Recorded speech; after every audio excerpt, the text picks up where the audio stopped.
Doctor Urbiola, ¿cómo está? Muy buenos días. Muy buenos días, señor Lara. Bueno, es una pena que estemos en este contexto. Yo no quiero tocar tanto porque además no viene al caso tocar el tema penal, que eso, si fuera el caso, se tocaría pues a partir del 29 de julio con el presidente sentado en el banquillo de los acusados. Lo que me interesa, y por eso lo hemos convocado, doctor, es su impresión sobre el tema eminentemente constitucional, considerando que el Parlamento está ya por votar. No sé si la vacancia en las próximas horas, creo que se necesitan un mínimo de 87 para que el jefe de Estado tenga que irse y asuma el señor Merino de Lama. Sí, efectivamente, como usted lo ha dicho, señor Lara, este tema tiene dos, podríamos decir, componentes, uno penal y el otro constitucional y político, ¿no? Sobre el tema penal, obviamente ahí tiene que actuar los mecanismos de la justicia, en primer lugar el Ministerio Público a través de la Fiscalía, para hacer las investigaciones preliminares y todas las investigaciones que puedan mostrar los hechos que se han visto ayer y se han escuchado en los audios, ¿no? A la luz del ordenamiento penal. Esa es una prerrogativa que tiene el Ministerio Público. Y ahora, la Fiscalía o el Ministerio Público ya pueden investigar, lo que no pueden es acusar al jefe de Estado. Así es, efectivamente. Incluso las citaciones por la prerrogativa del presidente, puede ir el fiscal a Palacio, tomar las declaraciones, en fin. Ese es un tema que tiene que seguir por cuerdas separadas y que inexorablemente se tiene que cumplir porque lo importante es llegar a la verdad con los hechos que se evidencian en los audios y lo mismo que ha manifestado el presidente, porque el presidente en la noche también ha hecho serias imputaciones sobre manipulación de audios y todo eso se tiene que investigar y llegar a la verdad. Y finalmente, como usted también lo ha mencionado acertadamente, al señor Vizcarra solo se lo podría procesar a partir del 29 de julio del próximo año, efectivamente. Y el otro componente que es el político y constitucional, sobre ya la moción de orden del día que ha sido presentada el día de ayer y que ha sido admitida, es decir, ha sido presentada con los votos que establece el reglamento del Congreso, que es el 20%, y entiendo que ha sobrepasado el número de 26, que es el mínimo de firmas. El otro tramo de este proceso es el de la admisión en el Pleno para su debate, y eso se tiene que hacer con el 40% de votos. Estamos hablando de 52 votos como mínimo para admitir a esto y fijar el día y la hora de la sesión plenaria para poder debatir y además para escuchar al presidente de la República si lo ve por conveniente, ya sea personalmente o a través de sus abogados. Así es. Salvo que el mismo Pleno decida hacerlo antes del plazo que reglamentariamente fija la ley. La sesión plenaria donde se va a debatir y votar esta moción de vacancia no puede realizarse antes de los 3 días de admitida la acusación, la vacancia, y no después del 10º día. Pero hay la alternativa de que el Congreso, con 4/5 de votos, que significan 104 votos, podría acordar que se vea en la misma sesión donde se ha admitido la solicitud de vacancia. Entonces, bueno, todo esto está en manos del Congreso. Y ya dejando el tema procesal, que es importante para que la opinión pública tenga en cuenta, es un proceso más político que de carácter jurídico, porque en realidad aquí no hay una comisión que tenga que hacer alguna investigación y cosas por el estilo.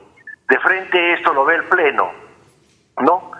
Y en ese sentido, el Pleno va a tener que meditar si los hechos por los que se le están, imputando una causal de vacancia configuran esa incapacidad moral permanente. Eso es lo importante. Ahora, esa figura que está contemplada en el artículo 113, inciso segundo de este artículo es bastante genérico, muy lato y se presta mucho a la interpretación política, ya sea en sentido restrictivo o en un sentido amplio.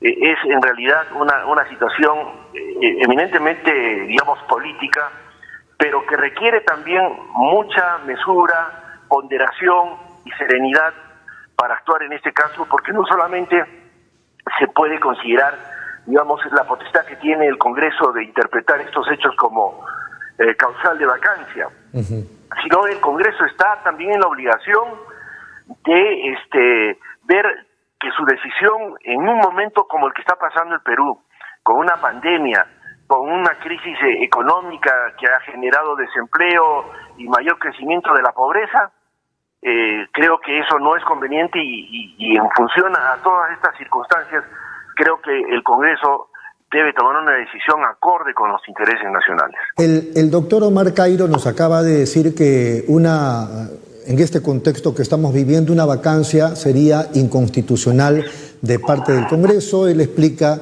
el tema que, digamos, la incapacidad moral está más, digamos, ligada al tema mental o problemas psiquiátricos del presidente de la República.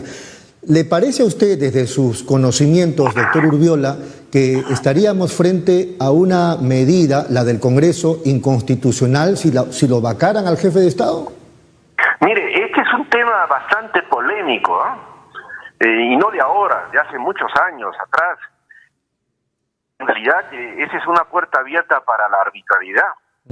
Y si nosotros hacemos una interpretación sistemática de este artículo en el entorno de un sistema democrático presidencialista atenuado, vamos a ver de que esta posibilidad de vacancia a través de una incapacidad moral permanente es en realidad una prerrogativa que tiene el Congreso, que genera un desbalance en ese equilibrio de poderes. Es cierto eso. Y como hay prácticamente una actuación discrecional del Congreso que puede calificar en algunos casos que no configura incapacidad moral permanente cuando podríamos estar ante un hecho, pero estoy hablando de una hipotética situación que evidentemente puede ser una incapacidad moral, y si tiene control del Parlamento podría ser que el Parlamento diga no, esto no configura, o por el contrario, una cosa muy pequeña, insignificante, podría ser magnificada y dar lugar a la vacancia. Entonces, tal como está dispuesto el artículo 103 en inciso 2, en realidad se presta pues para una interpretación a veces arbitraria, y si lo vemos desde el punto de vista de que esa posibilidad genera un desequilibrio en la división de poderes y el equilibrio a través del sistema de pesos y contrapesos que es característico del sistema democrático,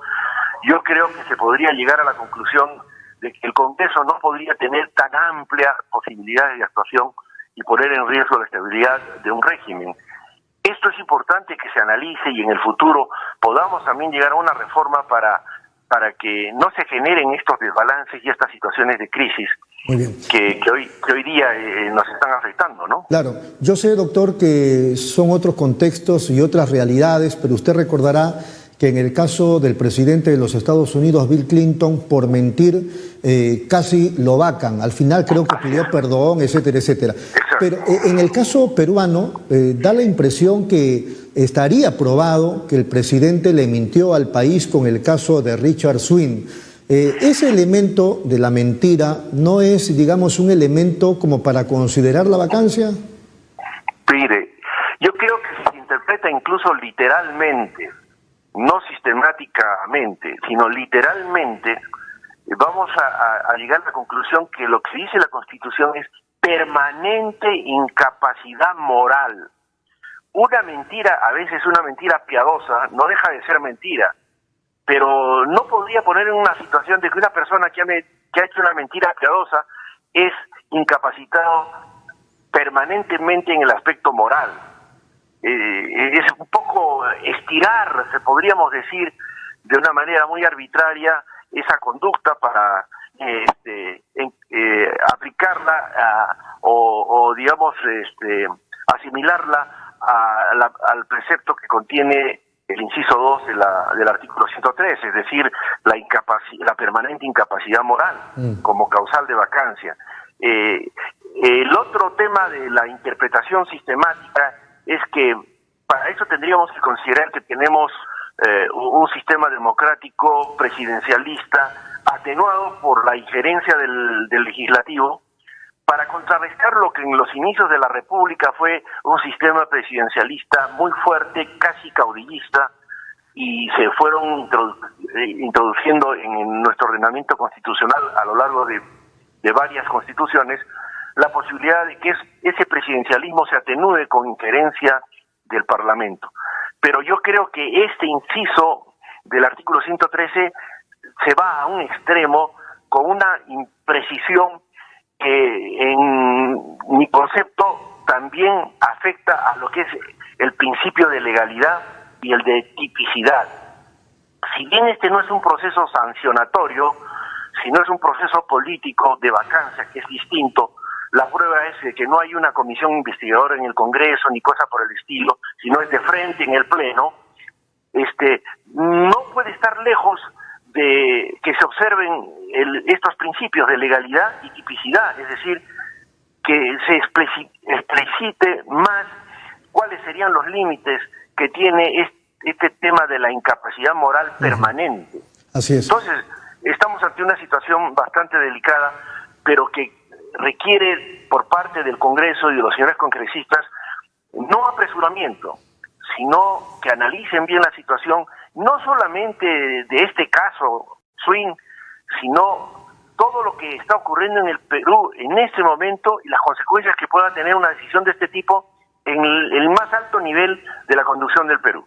Le agradecemos su presencia, doctor Urbiola. Ojalá que no lleguemos al planteamiento que hizo Omar Cairo de una figura que sería la siguiente: dos presidentes de la República, el señor Merino de Lama y el señor Vizcarra, y las Fuerzas Armadas tomando una decisión respecto de los dos. Esa figura ojalá que no se dé. No, ojalá que no. Todo tiene solución y cauce por las normas constitucionales y por el derecho. Lo que falta a veces es la voluntad de cumplirlas y de aplicarlas adecuadamente, pero no en función a los intereses políticos, personales o particulares, sino en función a los intereses de la sociedad, del país. Las instituciones no existen como fin o per se para, digamos, satisfacer necesidades individuales. Las instituciones existen como medio para lograr el bienestar del pueblo. Y en eso tienen que concentrarse tanto el Ejecutivo como el Legislativo para pensar qué es lo más oportuno para el país en este momento. Muy bien, doctor, ha sido muy amable, muchas gracias. No tiene por qué. Muy gentil.